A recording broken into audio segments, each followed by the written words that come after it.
Hi friends, అందరికీ నమస్కారం. అంజలి కథలకి స్వాగతం. కాశీ మజిలీ కథలు 138వ భాగం. వీరవర్మ ఆ రాజ్యానికి పట్టాభిషక్తుడవగానే ఆ పట్టణంలో తిరిగి అందులోని అంతర్రహస్యాలను తెలుసుకున్నాడు. అక్కడ వీరులైన రాక్షసులెవ్వరూ లేరు. ఉన్నవాళ్లు ఇతడి బలపరాక్రమం ముందు నిలిచేవారు కాదు.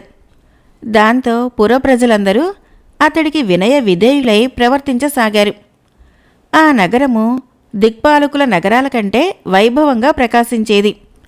వీరవర్మ రోజుకొక వీధిలో తిరుగుతూ దాని విశేషాలను తెలుసుకోసాగాడు.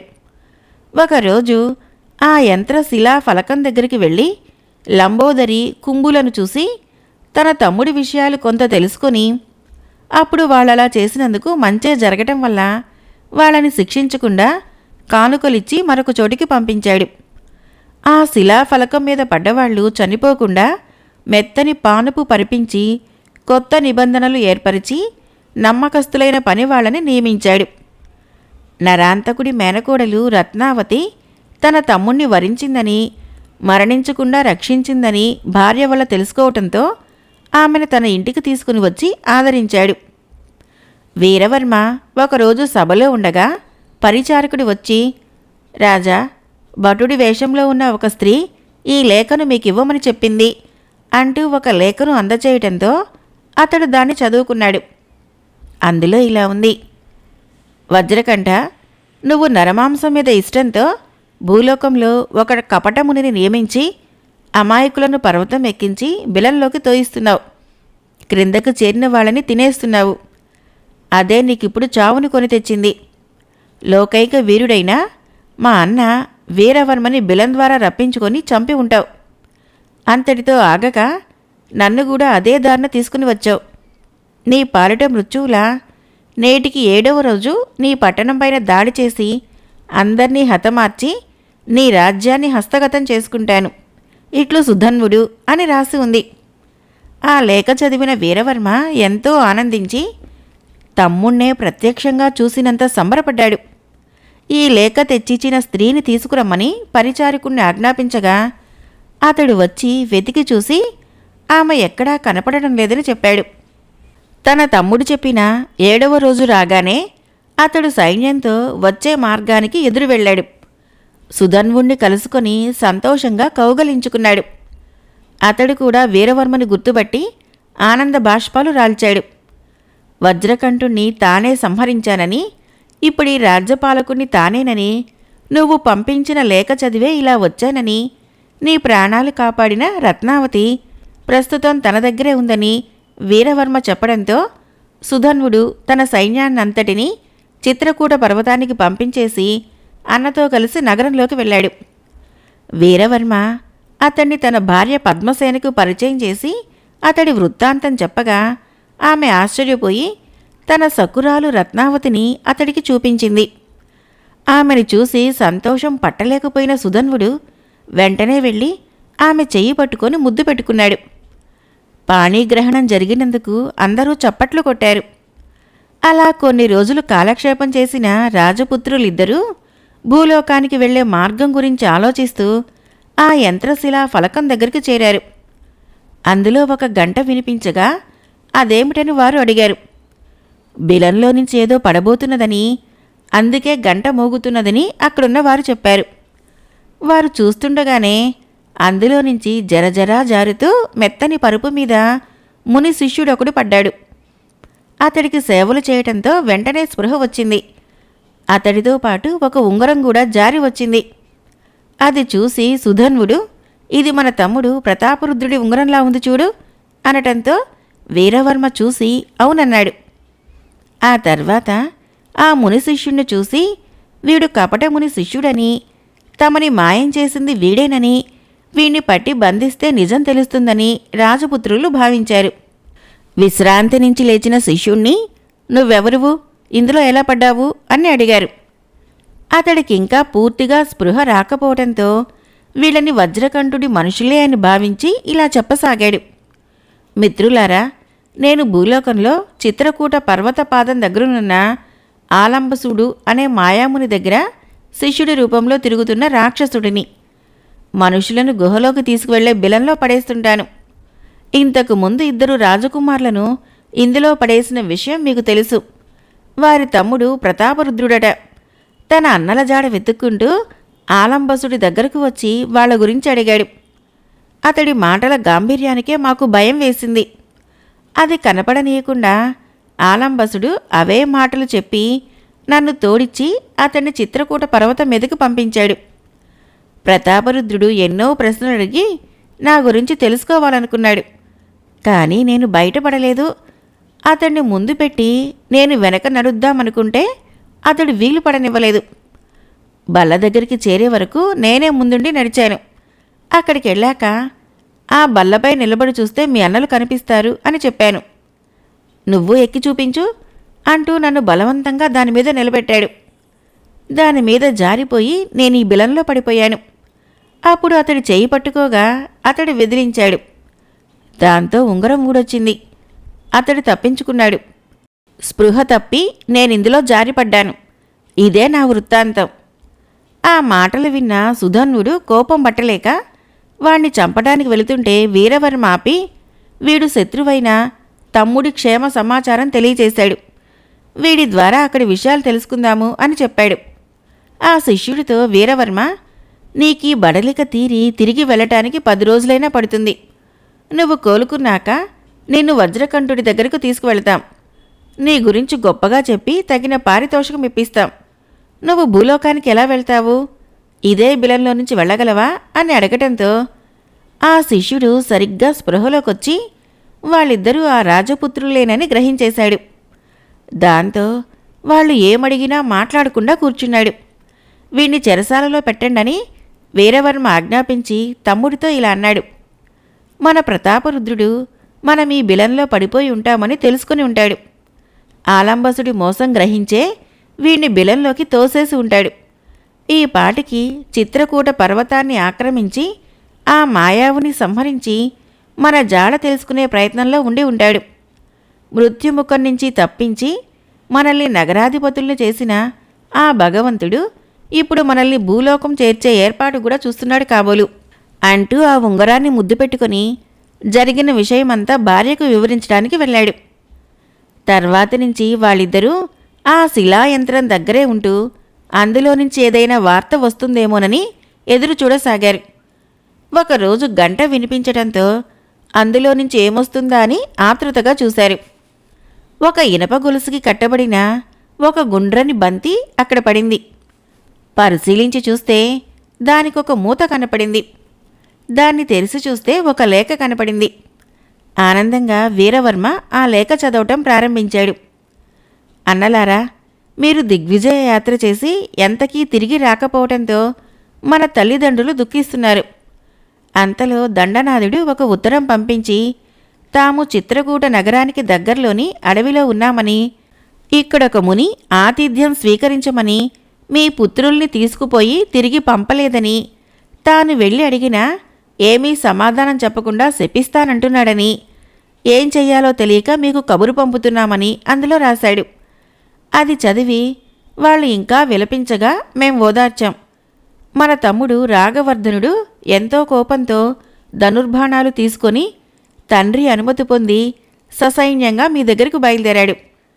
అయితే మార్గమధ్యంలో పెద్ద గాలివాన రావటంతో దారి తప్పి జయపురానికి చేరుకొని ఒక సత్రంలో బస చేశాడు. ఆ నగరాధిపతిని మీరు యుద్ధంలో ఓడించటంతో ఎలాగైనా తిరిగి రాజ్యం హస్తగతం చేసుకోవాలన్న ఉద్దేశంలో ఉన్నాడట. వేగుల ద్వారా రాగవర్ధనుడి జాడ తెలుసుకున్న అతడు సత్రం దగ్గరికి భటుల్ని పంపించేసరికి మనవాడు తప్పించుకొని వెళ్ళిపోయాడు. వాడితో పాటు అక్కడి వరకు వెళ్ళిన మన సైన్యం తిరిగి వచ్చి జరిగిన సంగతి చెప్పడంతో మన తల్లిదండ్రులు ఇంకా బాధపడ్డారు. అప్పుడు నేను, జయమల్లుడు వారిని ఊరడించి ఆయుధాలతో బయలుదేరాం. కొంత సైన్యంతో జయమల్లుడు జయపురానికి పంపి నేను మీ సేనల్ని కలుసుకున్నాను. అక్కడ చమూపతి జరిగిన వృత్తాంతమంతా మరొకసారి వివరించడంతో నేను బాగా ఆలోచించి ఆ మాయా మహర్షి దగ్గరికి వెళ్ళి నమస్కరించి మీ గురించి అడిగాను. అప్పుడతడు, మీరు పర్వతం పైకెక్కి దిక్పాలకుల నగరాలు చూడటానికి వెళ్లారని, అక్కడి వింతలు ఎంతటి వారినైనా ఆకర్షించి అక్కడే ఉండిపోయేలా చేస్తాయని, కావాలనుకుంటే నువ్వు వెళ్ళి చూసి రావచ్చని తన శిష్యుణ్ణి తోడుగా పంపిస్తున్నానని చెప్పాడు. ఆ పర్వతం మీద ఏదో మోసం జరుగుతోందని గ్రహించిన నేను గుహలోకి చేరాక ఆ శిష్యుణ్ణి ఎన్నో ప్రశ్నలడిగి అతడి వెనకే నడవసాగాను. బల్ల మీదకెక్కి చూడమని అతడు చెప్పగా, ముందు నువ్వెక్కు అని అతన్ని బలవంతంగా ఆ బల్ల ఎక్కించాను. దాని మీట ఊడిపోయి అతడు బిలంలోకి జారిపోయాడు. మీరు కూడా అలాగే జారిపోయి ఉంటారని గ్రహించి పట్టరాని కోపంతో ఆ ముని దగ్గరికి వెళ్ళాను. అతడు నన్ను చూసి భయపడుతూ తన శిష్యుడి గురించి అడిగాడు. ఆ బిలంలోకి జారిపోయాడని చెప్పగా, అలా వెళితేనే దిక్పాలకుల నగరాలు కనిపిస్తాయని, ఇప్పటికైనా ఆ బల్ల ఎక్కమని చెప్పడంతో విపరీతమైన కోపం వచ్చి నా కత్తితో ఒక్క వేటికి తల ఎగిరిపడేలా నరికేశాను. వీడు మాయావి అని తెలుసుకోకపోవటం వల్లే ఇంత అనర్థం జరిగిందని దండనాథుడు బాధపడుతూ ఆశ్రమంలోనూ చుట్టుపక్కల ప్రాంతాల్లోనూ ఉన్న అతడి అనుచరులను, శిష్యులను వెతికి అంతం చేయించేశాడు. ఆ చిత్రకూట పర్వతాన్ని ఆధీనంలోకి తెచ్చుకొని మీరు తిరిగి వస్తారేమోనని 4 రోజుల పాటు ఆ గుహ దగ్గర ఎదురుచూశాం. అప్పుడే నాకు ఈ ఆలోచన వచ్చింది. మీరు బ్రతికే ఉంటే దీనికి జవాబు రాస్తారనిపించింది. ఈ గుహ మొదట్లో ఒక యంత్రచక్రాన్ని అమర్చి దానికో గొలుసు కట్టి దాని చివర బరువైన ఈ బంతిని తగిలించి వదిలిపెట్టాం. దీనివల్ల బిలం లోతు ఎంతవరకు ఉందో కూడా తెలుసుకోవచ్చు. ఒక రోజంతా ఇలా ఉంచిన తర్వాత పైకి లాగుతాం.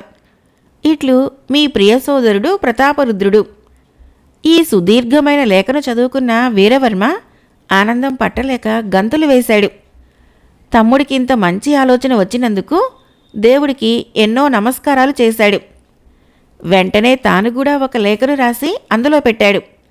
దాంట్లో ఇలా ఉంది: ప్రియ సోదరుడా, మేమీ అతల లోకమనే పాతాళాన్ని చేరి దీన్ని జయించి పరిపాలిస్తున్నాం. సౌందర్యవంతులైన భార్యలతో సుఖంగా కాలం గడుపుతున్నాం. అయినా సొంతవారికి జన్మభూమికి దూరమైనందువల్ల ఈ సుఖాలేవి మనస్సును రంజింపచేయలేకపోతున్నాయి. మొన్న నువ్వు బిలంలోకి తోసేసిన మునిశిష్యుడి వల్ల నీ గురించి కొంత తెలుసుకున్నాం. ఈ సొరంగాన్ని మయుడు నిర్మించాడు. మునివేషంలో ఉన్న ఆలంబసుడు అనే రాక్షసుడు మనుషుల్ని అక్కడి నుంచి తోసేస్తూ ఉంటాడు అని తాము ఆ బిలంలో పడిపోయిన దగ్గర్నుంచి ఇప్పటి వరకు జరిగింది మొత్తము ఆ లేఖలో వివరించారు. ఇంకా ఇలా రాశారు: స్వర్గలోకంలో కూడా లభించని ఎంతో విలువైన ఆభరణాలు, రత్నాలు ఈ లోకంలో దొరుకుతున్నాయి కాబట్టి వీటిని భూలోకానికి తీసుకువద్దామనుకుంటున్నాం. మీరు ఈ గొలుసుకి చివరన 4 సంచులు తగిలించి పంపించండి. వాటిల్లో వీటిని పెట్టి పంపిస్తాం. అలాగే ఆ గొలుసుని పట్టుకొని మేము కూడా పైకి చేరుకుంటాం. గాలి రావటం కోసం ఒక యంత్రాన్ని ఏర్పాటు చేసుకుంటాం. ఎప్పటికప్పుడు ప్రత్యుత్తరాలు పంపించండి. ప్రతాపరుద్రుడు తన ఉత్తరంలో చెప్పినట్టుగానే ఒకరోజు గడిచాక ఆ బంతి పైకి లాగబడింది. అది చూసి ఎంతో సంతోషించిన రాజకుమారులిద్దరూ అంతఃపురానికి వెళ్ళి జరిగిందంతా చెప్పి బంగారాన్ని, రత్నాలని సంచుల్లోకి ఎత్తి ప్రయాణ సన్నాహాలు చేయసాగారు. తాళధ్వజుని 6వ కుమారుడు రాగవర్ధనుడు తండ్రికి మాట ఇచ్చి అన్నల జాడ తెలుసుకోవటానికి బయలుదేరి గాలివానికి దారి తప్పి జయపురం చేరాడని తెలుసుకున్నాం కదా. అప్పుడు ఆ నగరాధిపతి జయదేవుడు అక్కడ లేడు. అతడి భార్య వేగుల ద్వారా రాగవర్ధనుడి రాక విని కంగారు పడుతూ తన కూతురు రతి మంజీర దగ్గరికి వెళ్ళి ఇలా అంది: మంజీరా, వీరవర్మ తమ్ముడు రాగవర్ధనుడు ఎటో వెళుతూ గాలివానలో తడిసి ఆ బట్టలతోనే సత్రంలో తలదాచుకున్నాడట. వీరవర్మ మనకు చేసిన మేలు జన్మజన్మలకి మరువలేనిది. నీ తండ్రి ఊళ్ళో లేడు. మంత్రులకి కబురు పంపాలంటే తెల్లవారిపోతుంది. నీ పరిచారికలలో తెలివైన దానిని పంపి అతన్ని తీసుకురాగలవా అని అడగటంతో ఆమె నవ్వి ఇలా చెప్పింది: అమ్మా, అంత తెలివైన పరిచారికలెవరూ లేరు. ఒకవేళ వాళ్ళు వెళ్ళి తీసుకువచ్చినా అతడితో మాట్లాడి గౌరవించి కాలక్షేపం ఇచ్చే మగవాడు కూడా ఇక్కడ లేడు కదా. కాబట్టి నేనే పురుషవేషం వేసుకొని అతన్ని తీసుకొచ్చి రాత్రికి విందు ఏర్పాటు చేస్తాను. అలా అయితేనే మాట నిలుపుకోగలం. నీకిష్టమైతేనే వెళతాను అనటంతో మరో దారి లేక ఆమె ఒప్పుకుంది. మరు నిమిషంలోనే రతిమంజరి పురుష వేషంలో గుర్రమెక్కి ఆ సత్రం చేరి రాగవర్ధనుడు ఎక్కడున్నాడో వెతుకుతూ అందర్నీ అడుగుతోంది. వర్షంలో తడిసిపోయిన తన బట్టలు పిండుకుంటూ ఆమె మాటలు విన్న రాగవర్ధనుడు తానే రాగవర్ధనుడని చెప్పడంతో అతన్ని చూసిన రతిమంజరి అతడి అవయవ సౌష్ఠవానికి ఆశ్చర్యపోతూ చెయ్యి పట్టుకొని, ఆర్య, నేనీ నగరాధిపతి జయదేవుని కుమారుణ్ణి. వేగుల ద్వారా మీ రాక గురించి తెలుసుకున్నాం. మా తండ్రి ఊళ్ళో లేడు. గాలివానకి మీరు తడిసిపోయారని మీకోసం ఈ బట్టలు తీసుకుని వచ్చాను. వేసుకోండి, నా వెంట రండి. పరాయి వాళ్ళలా ఈ సత్రంలో ఉండటం దేనికి? ఈ మీ అన్నలే మాకిచ్చారు. ముందే తెలిస్తే మీకు ఎదురొచ్చి మరీ తీసుకుని వెళ్ళేవాళ్ళం. పదండి పదండి అంది. అతడేమీ మాట్లాడలేక సిగ్గుపడి కాసేపటికి మా దూతలు రాగానే వెళదాం అన్నాడు. అప్పుడామె వాళ్ళెప్పటికి వస్తారో, అంతవరకు ఈ జనసమ్మర్దంలో ఉండటం కష్టం కదా. వారికి మీ వార్త చెప్పి తీసుకువచ్చే ఏర్పాటు చేస్తాను. పదండి, మీరు నా గుర్రం ఎక్కండి. నేను తడిసిపోయిన మీ గుర్రమెక్కి వస్తాను అని చెప్పి ఒక గడియలోనే అతన్ని కోటలోకి తీసుకుని పోయింది. అక్కడ వేడి నీళ్లతో స్నానం చేయించి మృష్ణాన్నంతో సంతృప్తిపరిచి తాంబూలమిచ్చి సభాభవనంలో కూర్చోబెట్టి వారకాంతల నృత్య గాన వినోదాలతో అతన్ని ఆరాధించింది. తర్వాత ఆ రాజకుమారుణ్ణి తన అంతఃపురానికి తీసుకొని వెళ్ళి హంసతూలికా తల్పంపైన కూర్చోబెట్టి పక్కనే తాను కూర్చొని మాట్లాడటం మొదలుపెట్టింది. రాజపుత్ర, ఈరోజు నువ్వు నాకు చేసిన ఉపచారానికి జన్మజన్మలకి మర్చిపోలేను. జీవితాంతము నీకు కృతార్థుణ్ణై ఉంటాను అని రాగవర్ధనుడు చెప్పగా, ఈ రాజ్యాన్ని మీ అన్నలు నిలిపారు. మీ పరిచారకులమై మీకు ఊడిగం చేయాల్సిన మమ్మల్ని అంతలా పొగడకూడదు అంటూ రతిమంజీర బదులిచ్చింది. ఆమె వేసల ప్రసక్తి తీసుకురావడంతో వారితో సంపర్కం తనకి ఇష్టం లేదని, వాటికి అలవాటు పడితే పతనమైపోతామని చెప్పాడు. తనకి శృంగార రసమంటే ఇష్టమని, ఎన్నో గ్రంథాలు అలాంటివి చదివానని, బ్రతికిన కాలంలో యవ్వన కాలమే నిజమైన జీవితమని, వసంత ఋతువే ఋతువని, శృంగార రసాస్వాదన చేయటమే జీవితానికి పరమార్థమని విద్వాంసులు చెప్పి ఉన్నారని, తాను ఎన్నో దేశాలు తిరిగి ఆయా దేశ స్త్రీల ఆహార విహార విశేషాలు కూడా తెలుసుకున్నానని రతిమంజీర చెప్పి వివిధ ప్రాంతాల స్త్రీల కట్టుబొట్టు గురించి వివరించింది. స్త్రీల గురించి పురాణాలలో నీచంగా చెప్పారని, పురుషుడికి సమస్త విద్యలు ప్రతిభా పాండిత్యాలు ఉన్నా ఆమె మోహానికి దాసుడై వ్యర్థం చేసుకుంటున్నాడని, దుష్ట స్త్రీల దగ్గర ఉండటం కష్టమని రాగవర్ధనుడు చెప్పగా, రతిమంజీర సుఖానికి మూలం స్త్రీయేనని, సౌందర్యవతులను చూసిన మహర్షులకు సైతం మనోవికారం కలుగుతుందని, ఆ కోరికలను జయించడం ఎవరికీ సాధ్యం కాదని చెప్పింది. అతడికి ఇంకా పెళ్లి కాలేదని తెలుసుకుంది రతిమంజీర. మిమ్మల్ని ఈ రాత్రికి నిద్రపోనివ్వను. మా ఇంట్లో చక్కని గాయనీమణి ఉంది. తన గానామృతంతో మిమ్మల్ని ఆనందింపజేయాలని ఆరాటపడుతోంది. ఆమెను పిలవటానికి అనుజ్ఞనిస్తారా అని అడగటంతో, మీ ఆధీనంలో ఉన్నాను. ఎలా చేసినా సంతోషమే అని అతడు బదిలిచ్చాడు. ఇప్పుడే వెళ్ళి తీసుకువస్తాను అంటూ లోపలికి వెళ్ళిపోయింది. అరగంట తర్వాత జగన్మోహన రూపంలో ఉన్న కన్య వీణ పట్టుకొని అతడి ముందుకు వచ్చి నమస్కరించింది. ఆమె సమ్మోహన సౌందర్యానికి రాగవర్ధనుడి శరీరం పులకరించి మనస్సు ఆధీనం తప్పింది. తానెవరో, అక్కడికి ఎలా వచ్చాడో, అంతకు ముందేం మాట్లాడాడో కూడా మర్చిపోయాడు. నువ్వెవరు? ఆ రాజకుమారుడు రాలేదేమిటి అని రాగవర్ధనుడు ప్రశ్నించడంతో, అతడు తన తల్లి పిలవడంతో వెళ్ళాడని, అతడు వచ్చేదాకా మిమ్మల్ని సంగీతంతో వినోదింప చేయటానికి నియమించబడ్డానని, ఏ రాగం కావాలో చెప్పమని ఆమె అడిగింది. నీ ఇష్టం అని అతడు చెప్పడంతో పంచమ స్వరంలో వీణ మీద అద్భుతంగా గానం చేసి అతన్ని రాగసముద్రంలో ఓలలాడించింది. ఆమె ముఖంలో రాజపుత్రుడి పోలికలు కనిపించడంతో ఈమె అతడి చెల్లెలై ఉంటుందని అనుమానపడినా, కొత్తవాడినైన తన ముందు నిలబడి పాడింది కాబట్టి తన అనుమానం నిజమై ఉండదని అనుకున్నాడు. ఇంతటి ఏకాంతము అతన్ని మోహన పరవశుణ్ణి చేయటంతో వెంటనే లేచి ఆమె చెయ్యి పట్టుకొని, నువ్వెవరివో చెప్పావు కాదు, మనోహరంగా పాడి నన్ను ఆనందింపచేసినందుకు నీకు కానుక ఇస్తాను, ఏం కావాలో చెప్పు అన్నాడు. ఆమె కోపం నటిస్తూ, మా రాజపుత్రుడు మిమ్మల్ని వినోదింప చేయటానికి నాతో పాడించాడు. కానుకలు తీసుకోవటానికి నేను వేశ్యని కాదు. నా గానంతో మీరు ఆనందించారు, అదే 10,000. కానుకలేమీ వద్దు. అయినా పరస్త్రీల చేయి పట్టుకోవటం భావ్యం కాదు అంటూ వదిలించుకుని అక్కడి నుంచి లేవబోయింది. అతడు వారించి, మీ రాజకుమారుడు వచ్చేంతవరకు ఇక్కడే ఉంటానని మొదటే చెప్పి ఇప్పుడు వెళ్ళిపోతే మాట తప్పిందానివైపోతావు. నీ పాటకి మెచ్చి కానుకనిస్తానంటే తప్పంటావేమిటి? ఈ విపరీతం ఎక్కడా లేదు. మీ రాజకుమారుడు వచ్చి ఇది తప్పంటే అప్పుడు ఒప్పుకుంటాను అనటంతో అతడొస్తే తననే మందలిస్తాడని చెప్పి మీ వేలి ఉంగరం ఇవ్వండి, మీ గుర్తుగా ధరిస్తాను అంది ఆమె. అప్పుడు అతను ఉంగరం ఇచ్చి, స్త్రీలు భర్తల నుంచే ఉంగరం తీసుకుంటారు గాని పరపురుషుల నుంచి కాదు అని అతడు చెప్పడంతో ఆమె ఇలా అంది, అయ్యో, ఆ సాంప్రదాయం నాకు తెలియక దానిని కోరాను. అదీగాక మీరు నా చేతిని పట్టుకోవడం కూడా ఆ మాటని బలపరుస్తోంది. దీనివల్ల మీరు నాకు భర్త అయిపోతారా? సరి మీ ఉంగరం మీరే తీసుకోండి అంటూ తన వేలి ఉంగరమే మరొకటి తీసి వద్దంటూ బలవంతంగా అతడి చిటికిన వేలికి తొడిగింది.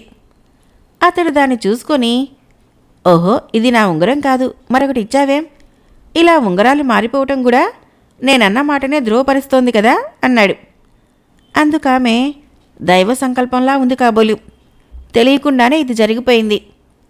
నన్ను మరొక పురుషుడు స్వీకరించడు, ఇక మీరే నన్ను భరించాలి అని పలుకుతూ ఒక పూమాల తెచ్చి అతడు మెళ్ళో వేసింది. దాంతో అతడు మోహావేశుడై ఆమెను కూడటానికి ప్రయత్నిస్తూ రాజపుత్రుడు వస్తాడేమోనని సంశయించసాగాడు. అది గ్రహించిన రాజపుత్రిక తానే పురుషుడిలా వేషం వేసుకుని వచ్చానని ఆ వృత్తాంతమంతా తెలియచేయటంతో ఎంతో సంతోషంగా రాఘవర్ధనుడు ఆమెతో కలిసి కేళీ విలాసాల్లో మునిగి తేలాడు. కాశీ మజిలీ కథలు 138వ భాగం సమాప్తం. ఫ్రెండ్స్, నా కథలు నచ్చినట్లయితే మన ఛానల్ని తప్పకుండా సబ్స్క్రైబ్ చేయండి, లైక్ చేయండి, షేర్ చేయండి, కామెంట్ చేయండి. Thank you.